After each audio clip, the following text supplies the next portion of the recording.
درست شد.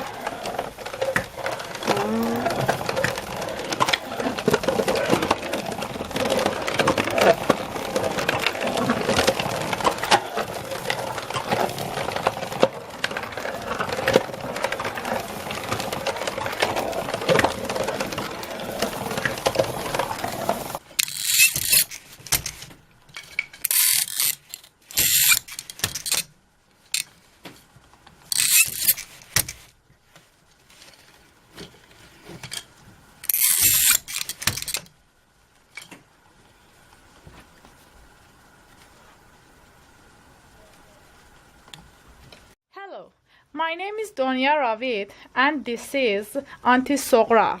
She is the best weaver ever I know, and here is her loom. This handicraft called Laband. It means something they use for packing, coverlet and quilt. And our ancestors in north of Iran had worn them as overclothes. The traditional type of them was made from silk or cotton. Yet it's made from cotton.